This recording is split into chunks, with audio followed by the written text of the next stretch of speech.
Rockefeller established the GEB while funding numerous universities and research institutions that shaped American historical scholarship. This group was overseen by the AHA.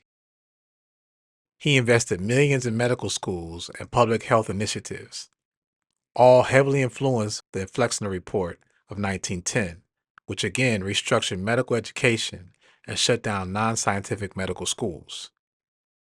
Its widespread effectiveness was achieved by supporting universities, for example, University of Chicago, Columbia, Yale, and Harvard, producing agents of his philosophy to become many leading historians who also, not coincidentally, were members of the AHA.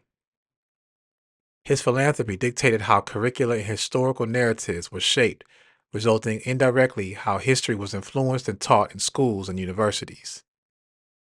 Trump is using the same tactic to eliminate critical race theory and woke studies in schools today. Makes you wonder if Project 2025 is the first or whether there were others. Look at Rockefeller's body of work. I'm convinced there was at least a Project 1889 and/or 1902.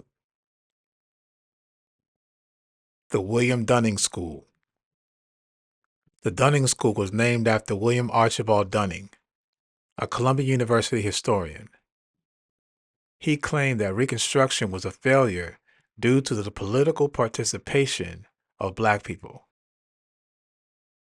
He also justified Jim Crow segregation and white supremacist policies by portraying Black governance as corrupt and incompetent. Rockefeller's educational philanthropy inadvertently reinforced the influence of the Dunning School.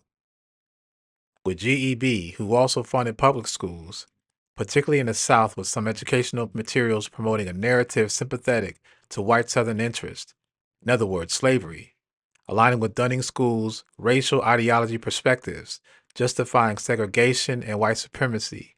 The stage was set to preserve white supremacy for another century, with eugenic population control to boot.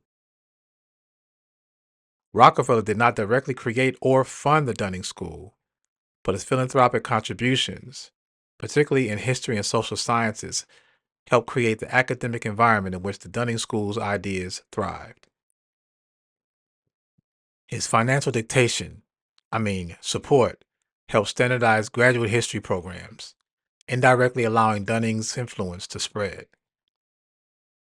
Columbia University, where Dunning was a professor, received continual and significant funding from Rockefeller's GEB. This helped expand his story, research, and scholarship at Columbia, where many of Dunning's students produced works supporting his ideology.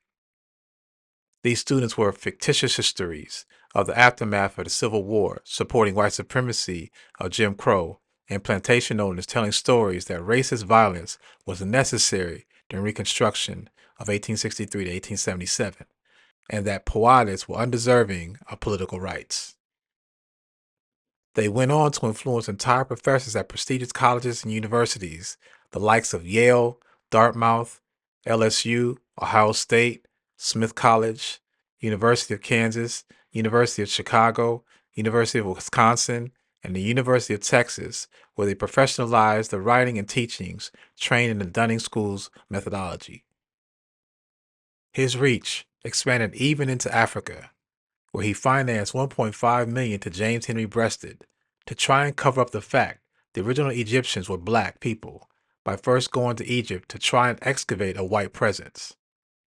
When he was unable to provide proof, he simply edited the original edition of his book, Ancient Times, from being described them as quote-unquote dark-skinned people, not unlike the Nubians you will find in Aswan in 1912, to quote-unquote dark-skinned Caucasians, citing the Nile Valley area was, quote, where the great white race lived, unquote, in a 1935 edited version.